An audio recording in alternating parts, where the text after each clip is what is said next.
Today what I'm going to do is we're going to go to Education Perfect and look at some of the past Mcat papers, specifically focusing on those quadratic equations that we've been studying. Because it's really helpful for you to see the way they word things. Now, I know there are lots of other resources other than Education Perfect. The beauty of Education Perfect is... nothing. Yes. After you answer it... That's not right. Yes, there's a lot of good stuff about it. The beauty of it is that after you answer a question, when it counts it right or wrong, it will then explain how the problem should have been worked and what it was they were looking for, as well as telling you, is this an achieved, merit, or excellence problem, and what you need for each piece. That's big, good information for you guys. Okay? Pardon me?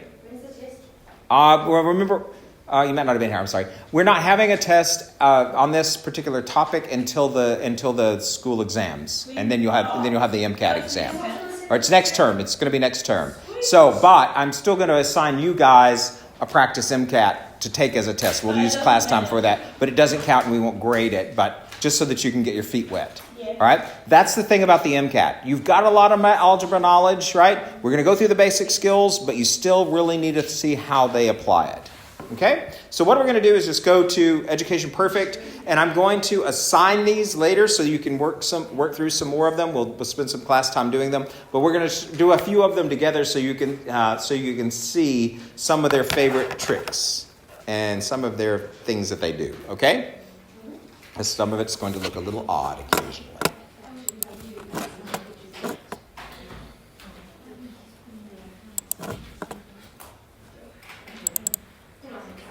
Okay.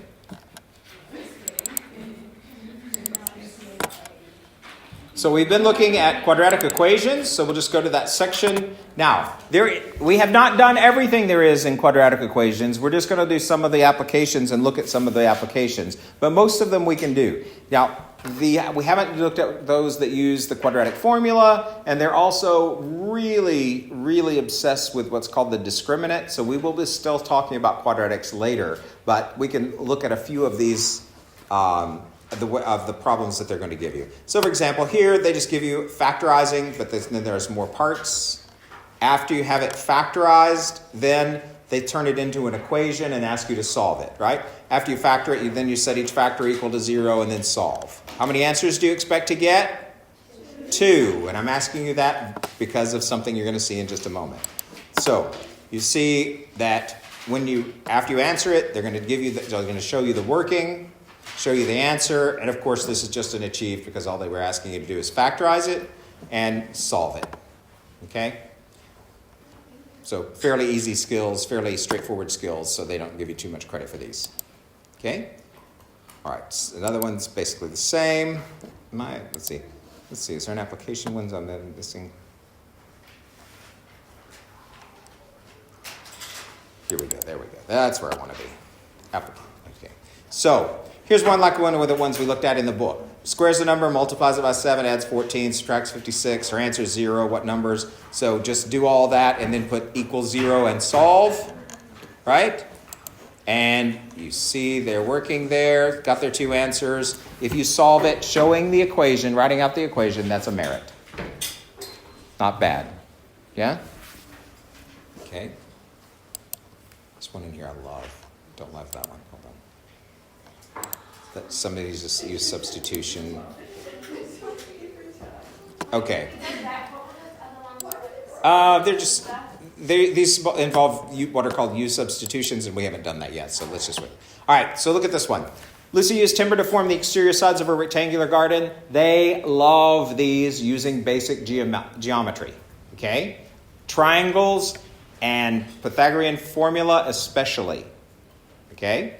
So here, this one's about a rectangle, though. The length of the garden is x meters, and its area is 30 square meters. Show that the perimeter of the garden is given by 2x plus 60 over x. So they're just asking you to prove this one, right? You're not having to build your own equation. They just want you to prove it. Well, if you're going to prove it, then that means that you need to work backwards and see if those sides would make it true. So remember, perimeter is always just length times width. They used x here. It's no big deal. All right. Area is, so perimeter is, adding the two. So two lengths plus two widths, right? The formula for area is length times width. And they're giving you w and x. I don't know why. And we know that the area was 30. So if you divide to solve it for w, so that you can put the w into the formula here, right? Then just divide, that means divide by x, which gives you 30 over x. So 2 times w would be 2 times the top, 2 times the bottom. So that shows that the perimeter is 60 over x plus the 2x. Now, if you look at what they do, and that's just showing the relationship. What they'll do is, after they do it and they break it down, so that's showing the relationship, you get that. In the second part, using 26 meters to build the sides, find the dimensions. So plugging in the dimensions into the formula they give you, that we know if that's the perimeter has to equal 26 meters, right? Because add them all up. So just set it equal to that. Get rid of the x by multiplying through by the LCD, which we've done. Factorize it, find your dimensions. When you find your dimensions, they're both positive, so we get to keep both of them. So that relationship, again, gets you an achieved. Or that one doesn't give you the achieved. But if you had solved those and found the correct dimensions, that would be an excellence question. Pretty straightforward, right? Now, the problem comes from right here. Remember that they're going to ask a lot of questions about geometry. So you must know some formulas. And here are the formulas that you absolutely must remember. Perimeter of any object can be found by simply adding up the sides, right? And so that's where they get the 2x plus 2w. Okay? Then, the area of a rectangle, simply length times width.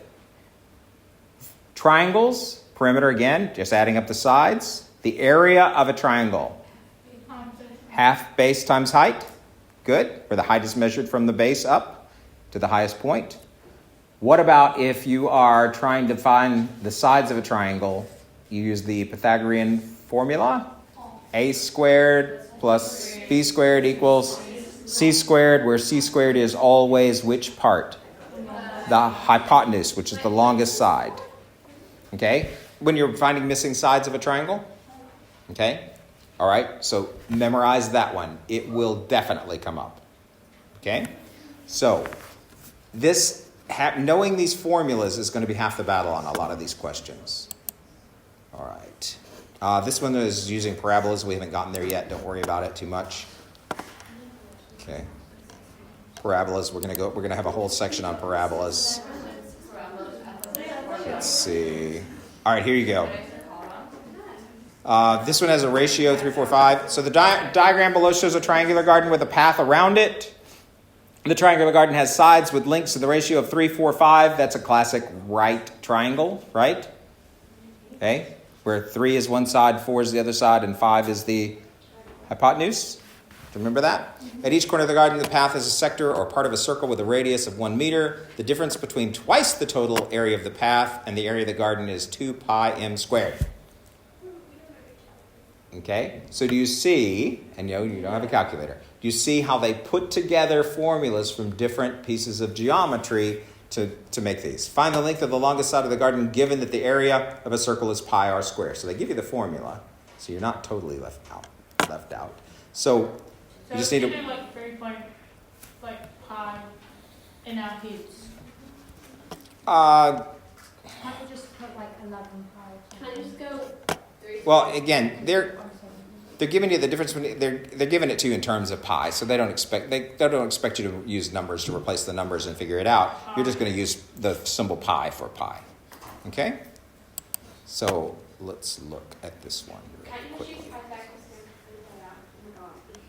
Okay, well, all right, so that gives us the lengths of the sides, but we already know that, right? So is it going to help us any? So area is 1/2 times the base times the height. So if you look at your triangle, what do we already know? If this is a classic 3, 4, 5 right triangle, then that's 3, 4, and that's 5. So that means the base of it is 4. The height of it is 3, right? So we can find the area of this triangle really easily. 1/2 times base times height. Sorry, I can't bounce back and forth and keep the writing up there. All right. The width of the path is 1. The area of the path is 12y. Why 12y? Because you've got this piece and this piece. Okay, so we're going to be looking through some of these. Ugh, that's really good. So we're going to be looking through some of these and working for them. But notice here, you don't have a calculator, so they do not expect you to use a number for pi. You're just going to work it out using in terms of pi. So watch the way they give you problems. You're just going to do it in terms of pi. So we'll be looking at some of these. I wanted to find, there was one that we've definitely, all right, this is another one where you have just two different lengths of different sides. You're looking for the border. Oh, and I have something else to tell you too. Okay. Hold on. I'm looking for things like what we've done. And I did not mark them earlier, sorry.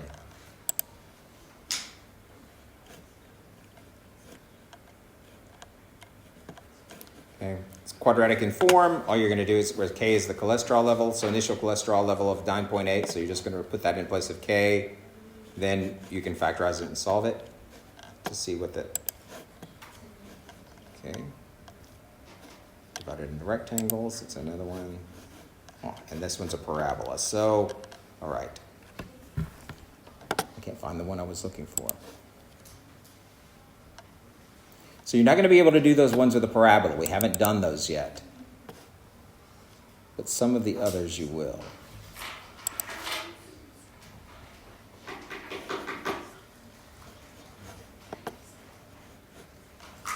Here.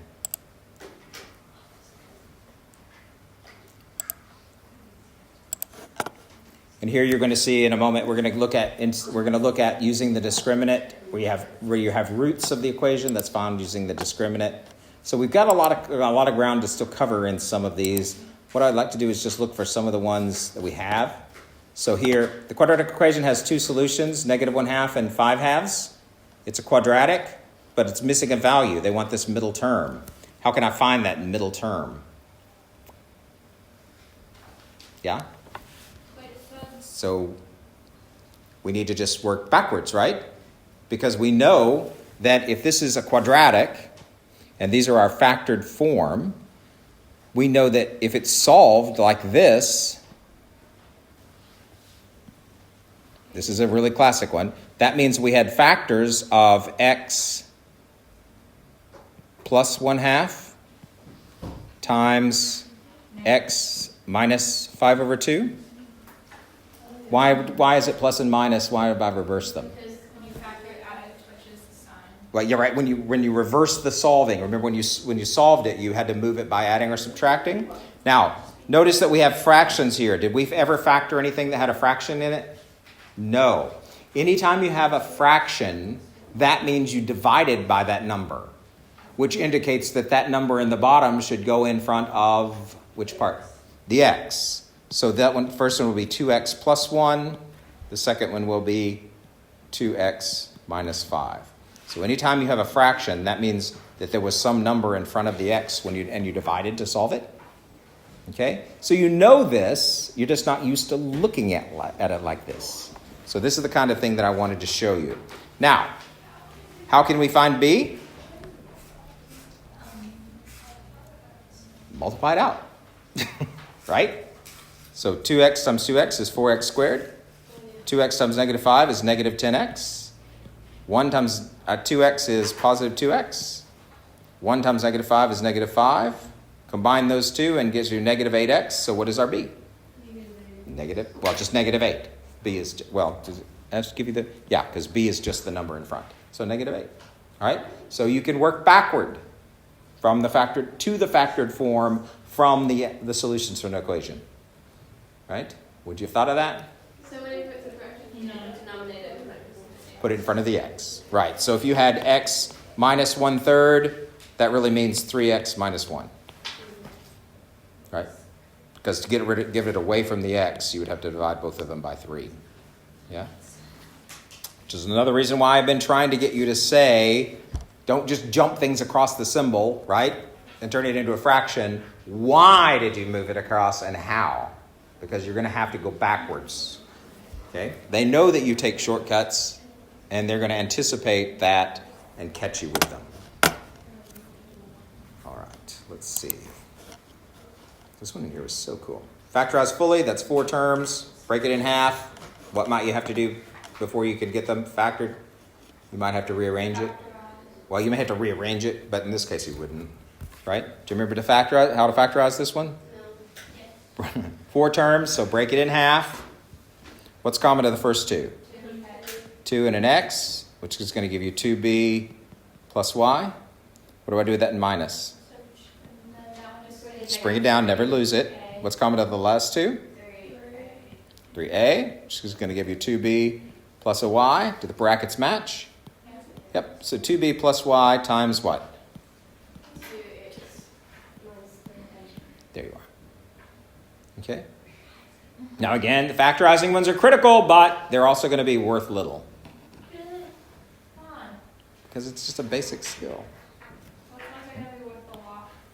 So the ones where they're going to give you wacky problems and you have to figure out a lot. See, complete factorization. Pardon? Well, you're solving geometric problems using algebra. That's why. Okay. Solve it for x. Okay. So we have to get that, set it equal to 0, then factorize it, then solve it. Problem. Nope. Correct solutions. Just an achieved.